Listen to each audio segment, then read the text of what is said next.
के स्पीकर आदरणीय श्री ओम बिरला जी, राज्यसभा के उपसभापति श्री हरिवंश जी, माननीय सांसदगण, सभी वरिष्ठ जनप्रतिनिधि, विशिष्ट अतिथि, अन्य सभी महानुभाव और मेरे प्यारे देशवासियों, हर देश की विकास यात्रा में कुछ पल ऐसे आते हैं जो हमेशा के लिए अमर हो जाते हैं।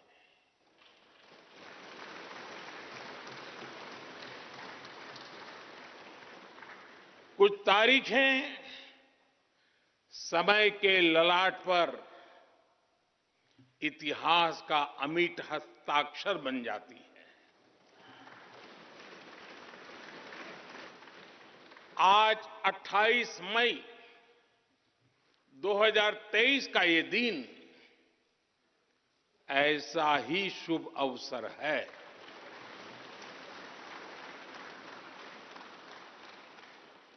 देश आजादी के 75 वर्ष होने पर अमृत महोत्सव मना रहा है। इस अमृत महोत्सव में भारत के लोगों ने अपने लोकतंत्र को संसद के इस नए भवन का उपहार दिया है।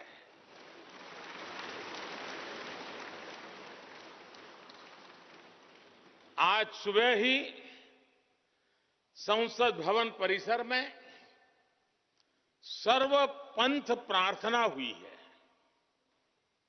मैं सभी देशवासियों को भारतीय लोकतंत्र के इस स्वर्णिम क्षण की बहुत बहुत बधाई देता हूं।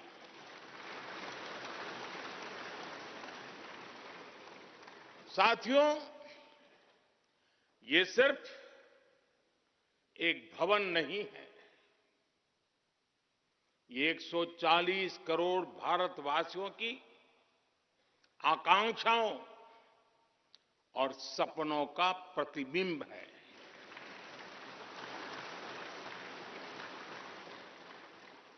ये विश्व को भारत के दृढ़ संकल्प का संदेश देता हमारे लोकतंत्र का मंदिर है।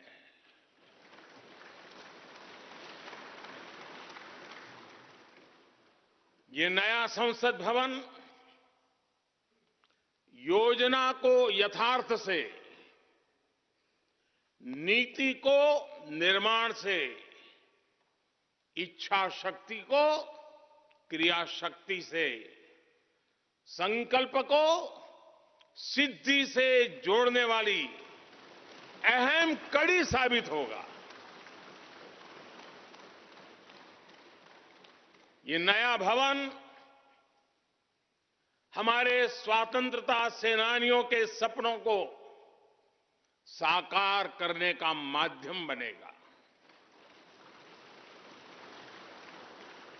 ये नया भवन आत्मनिर्भर भारत के सूर्योदय का साक्षी बनेगा।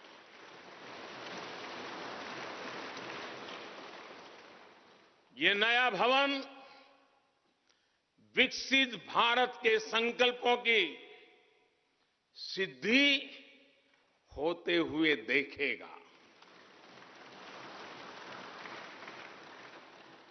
ये नया भवन नूतन और पुरातन के सह अस्तित्व का भी आदर्श है। साथियों, नए रास्तों पर चलकर ही नए प्रतिमान गढ़े जाते हैं।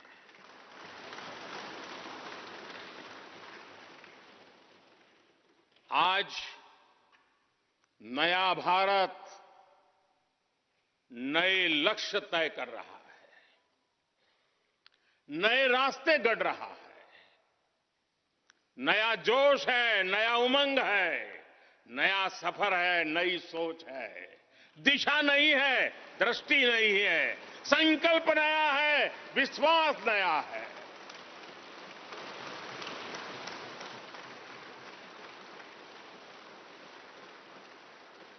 और आज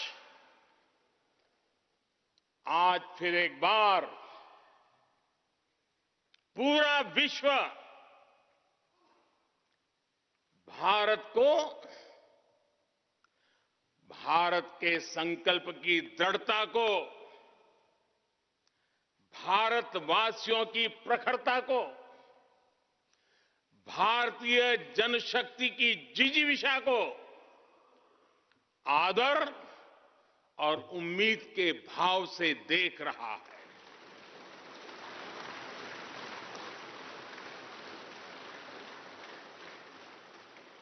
जब भारत आगे बढ़ता है तो विश्व आगे बढ़ता है।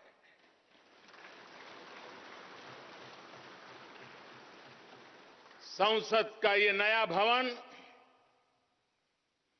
भारत के विकास से विश्व के विकास का भी आह्वान करेगा।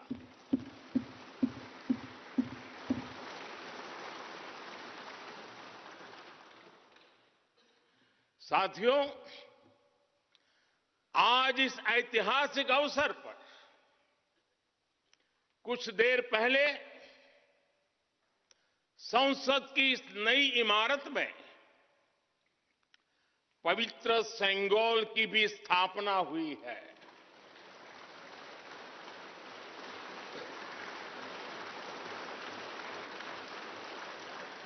महान चोल साम्राज्य में सेंगोल को कर्तव्य पथ का, सेवा पथ का, राष्ट्र पथ का प्रतीक माना जाता था।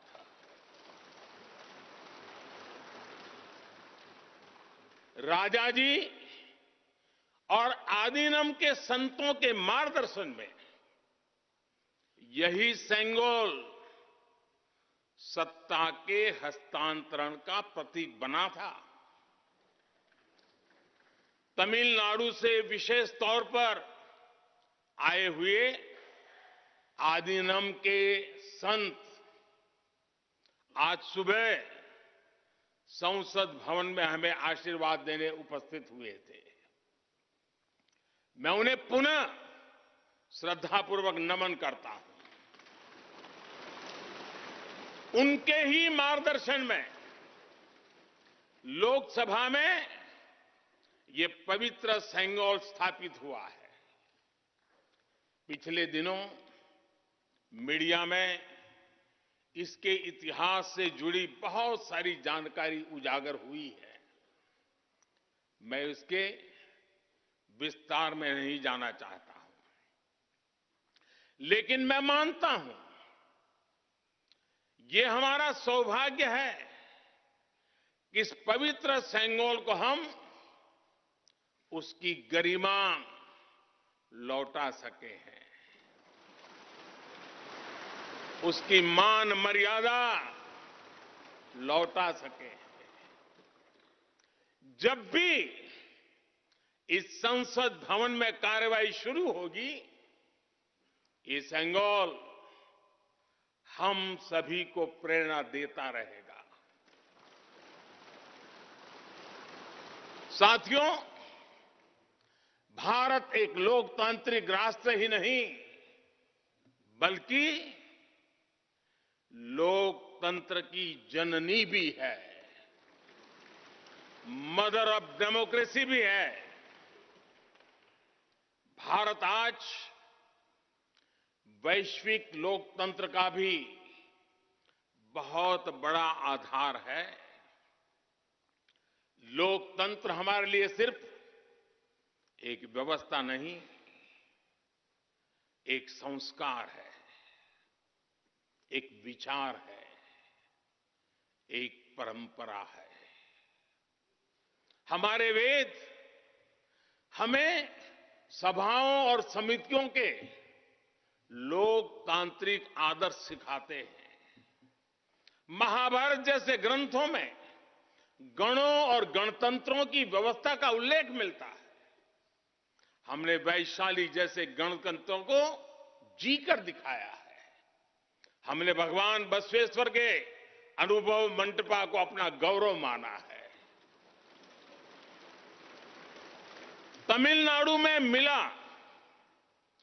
900 ईस्वी का शिलालेख आज भी हर किसी को हैरान कर देता है। हमारा लोकतंत्र ही हमारी प्रेरणा है। हमारा संविधान ही हमारा संकल्प है। इस प्रेरणा, इस संकल्प की सबसे श्रेष्ठ प्रतिनिधि अगर कोई है तो ये हमारी संसद है। और ये संसद देश की जिस समृद्ध संस्कृति का प्रतिनिधित्व करती है, उसका उद्घोष करती है। शेते निपद्यमानस्य, शेते निपद्यमानस्य चराति चर्त भगः चरैवेति चरैवेति चरैवेति।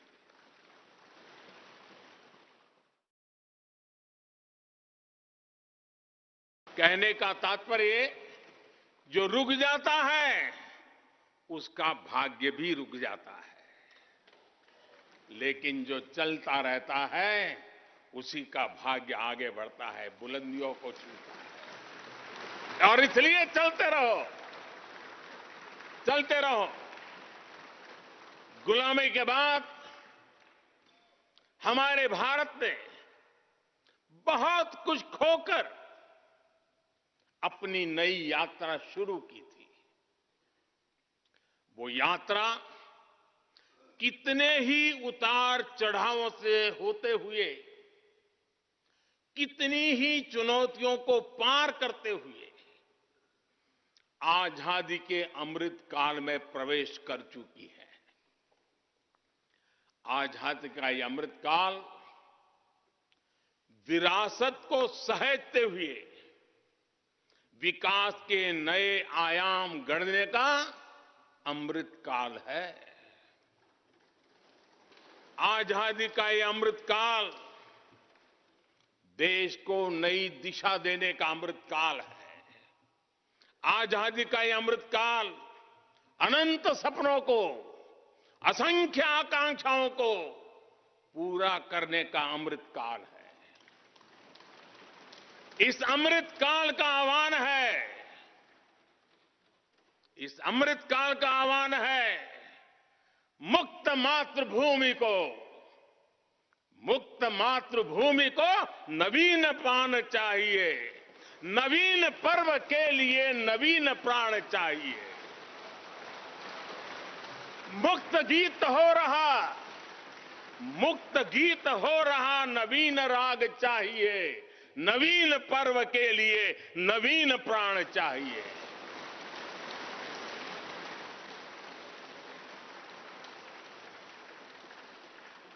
और इसलिए भारत के भविष्य को उज्जवल बनाने वाली इस कार्यस्थली को भी उतना ही नवीन होना चाहिए, आधुनिक होना चाहिए।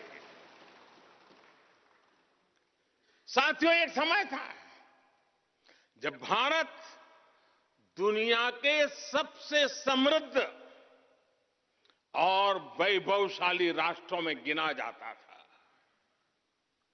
भारत के नगरों से लेकर महलों तक, भारत के मंदिरों से लेकर मूर्तियों तक, भारत का वास्तु भारत की विशेषज्ञता का उद्घोष करता था। सिंधु सभ्यता के नगर नियोजन से लेकर मौर्यकालीन स्तंभों और स्तूपों तक चोल शासकों के बनाए भव्य मंदिरों से लेकर जलाशयों और बड़े बांधों तक भारत का कौशल विश्व भर से आने वाले यात्रियों को हैरान कर देता था। लेकिन सैकड़ों साल की गुलामी ने हमसे हमारा ये गौरव छीन लिया। एक ऐसा भी समय आ गया जब हम दूसरे देशों में हुए निर्माण को देखकर मुग्ध होने लग गए। 21वीं सदी का नया भारत बुलंद हौसले से भरा हुआ भारत अब गुलामी की उस सोच को पीछे छोड़ रहा है। आज भारत प्राचीन कला की उस गौरवशाली धारा को एक बार फिर अपनी तरफ मोड़ रहा है और संसद की ये नई इमारत इस प्रयास का जीवंत प्रतीक बनी है। आज नए संसद भवन को देखकर हर भारतीय गौरव से भरा हुआ है। इस भवन में विरासत भी है, वास्तु भी है, इसमें कला भी है, कौशल भी है, इसमें संस्कृति भी है और संविधान के स्वर भी है।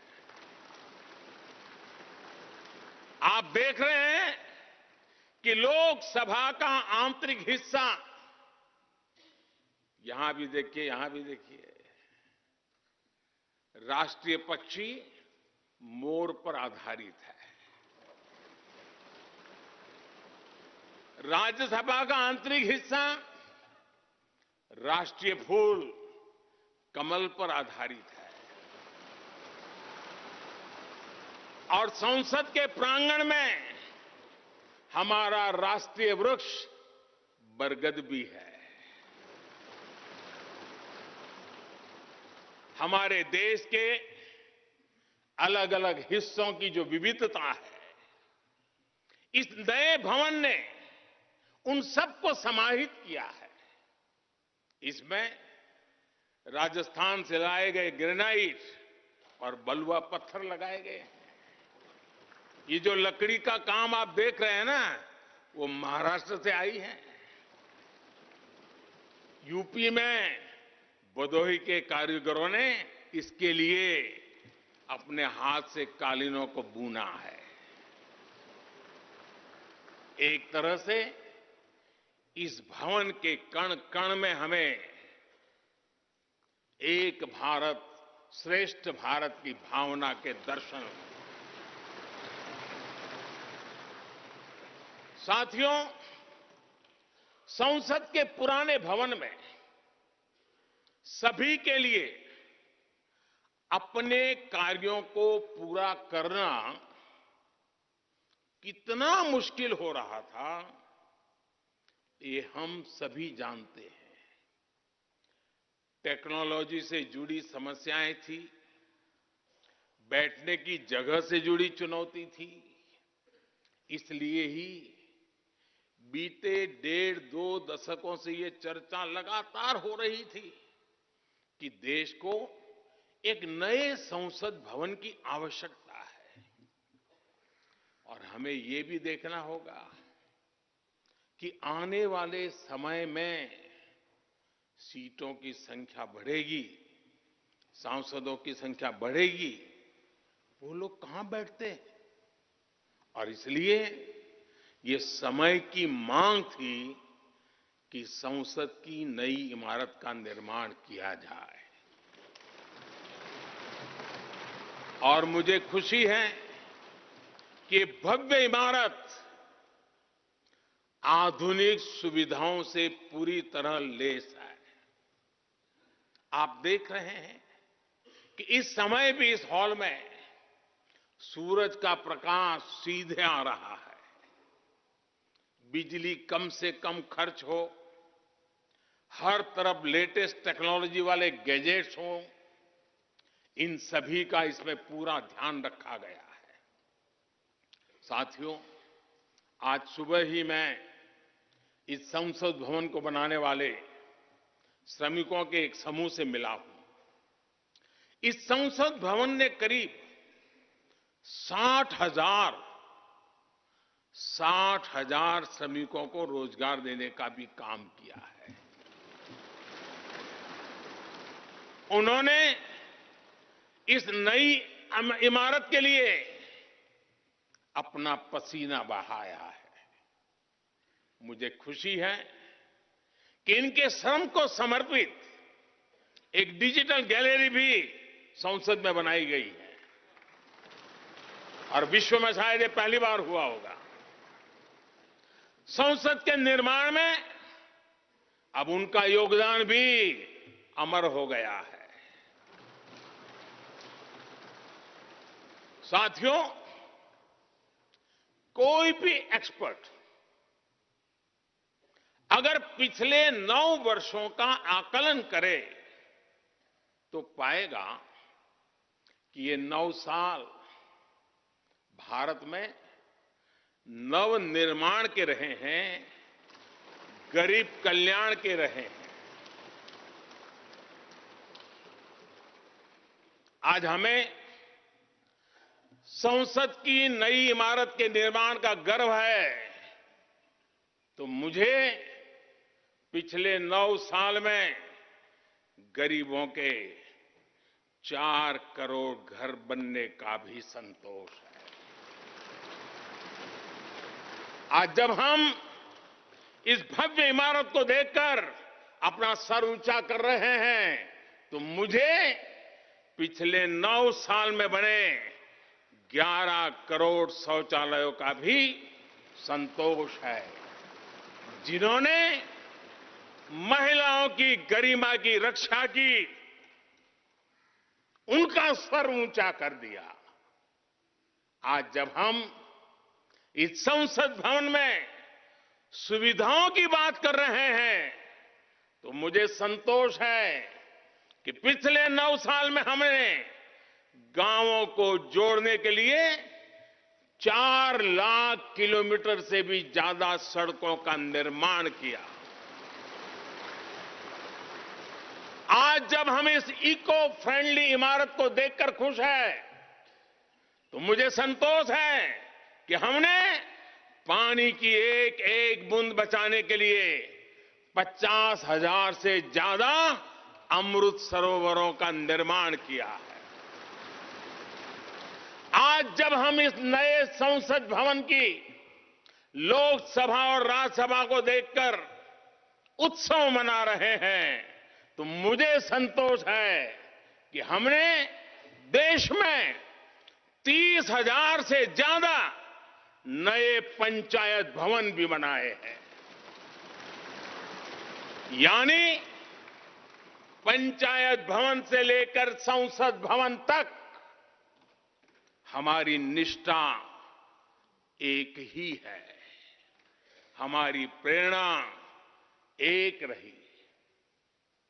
देश का विकास, देश के लोगों का विकास। साथियों, आपको ध्यान होगा 15 अगस्त को लाल किले से मैंने कहा था, यही समय है, सही समय है।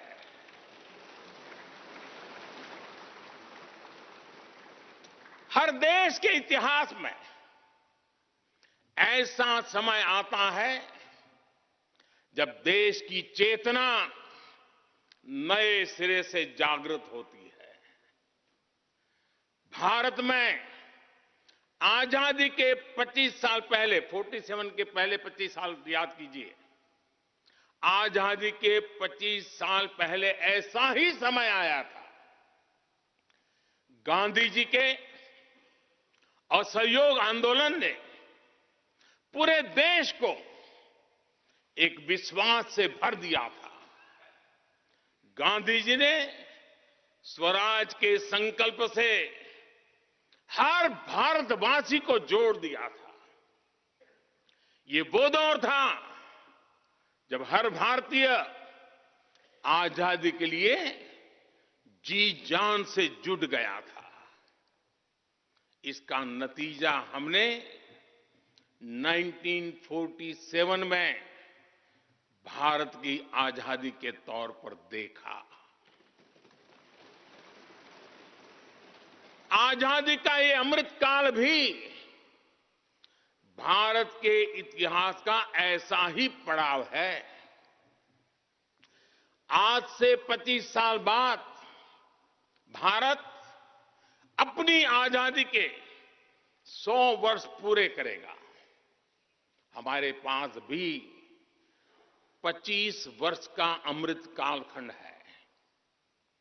इन 25 वर्षों में हमें मिलकर भारत को विकसित राष्ट्र बनाना है।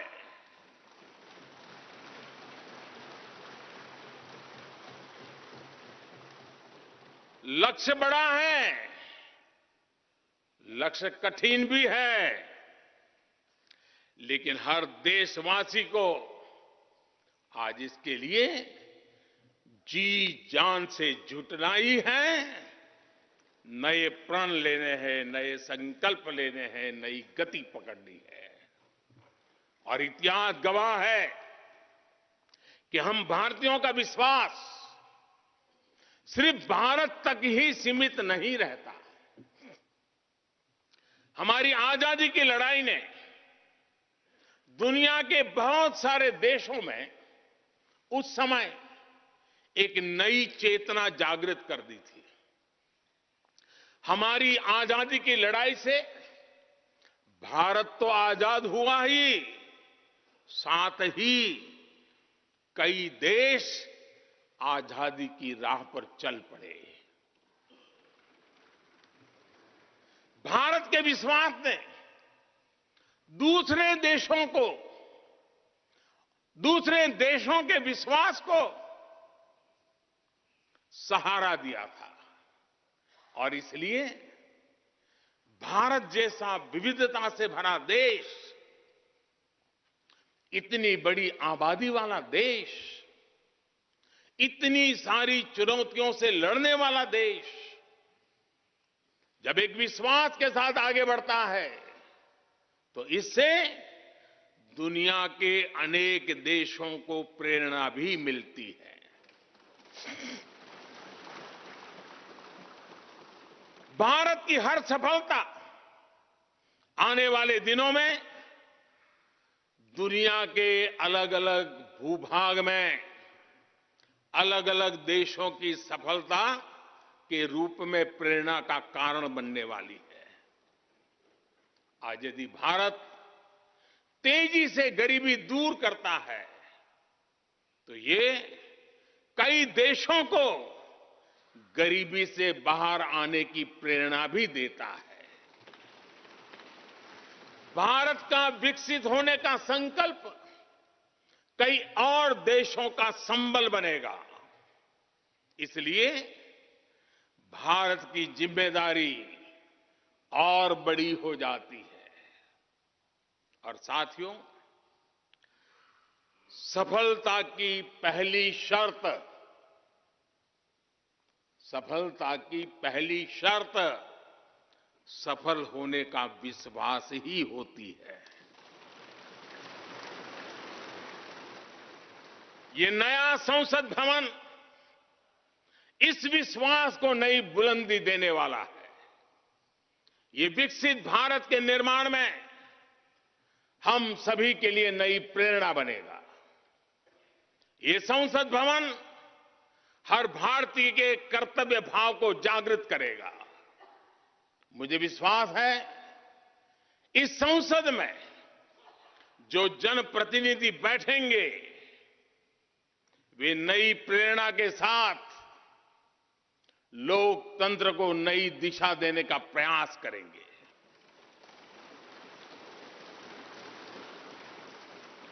हमें नेशन फर्स्ट की भावना से आगे बढ़ना होगा। इदम राष्ट्राय इदम न मम। हमें कर्तव्य पथ को सर्वोपरि रखना होगा। कर्तव्यमेव कर्तव्यम अकर्तव्यम न कर्तव्यम। हमें अपने व्यवहार से उदाहरण प्रस्तुत करना होगा। यद यदाचरति श्रेष्ठ तत्देव इतरो जनः। हमें निरंतर खुद में सुधार करते रहना होगा। उद्धरेत आत्मना आत्मानानम। हमें अपने नए रास्ते खुद बनाने होंगे। अपदीवो भवः। हमें खुद को खपाना होगा, तपाना होगा। तपसो ही परम नास्ति तपसा विंदते महत। हमें लोक कल्याण को ही अपना जीवन मंत्र बनाना होगा। लोकहितम मम करणीयम। जब संसद के इस नए भवन में हम अपने दायित्वों का ईमानदारी से निर्वहन करेंगे तो देशवासियों को भी नई प्रेरणा मिलेगी। साथियों, दुनिया के सबसे बड़े लोकतंत्र को यह नई संसद एक नई ऊर्जा और नई मजबूती प्रदान करेगी। हमारे श्रमिकों ने अपने पसीने से इस संसद भवन को इतना भव्य बना दिया है। अब हम सभी सांसदों का दायित्व है कि इसे अपने समर्पण से और ज्यादा दिव्य बनाएंगे।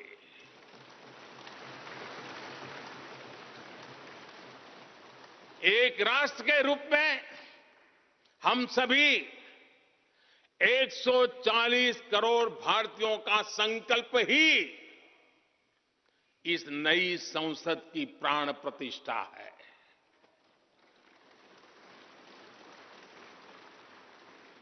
यहां होने वाला हर निर्णय आने वाली सदियों को सजाने संवारने वाला है। यहां होने वाला हर निर्णय आने वाली पीढ़ियों को सशक्त करने वाला होगा। यहां होने वाला हर निर्णय भारत के उज्ज्वल भविष्य का आधार बनेगा। गरीब, दलित, पिछड़ा, आदिवासी, दिव्यांग समाज के हर वंचित परिवार के सशक्तिकरण का, वंचितों को वरीयता का रास्ता यहीं से गुजरता है। इस नए संसद भवन की हर ईंट, हर दीवार, इसका कण कण गरीब के कल्याण के लिए समर्पित है।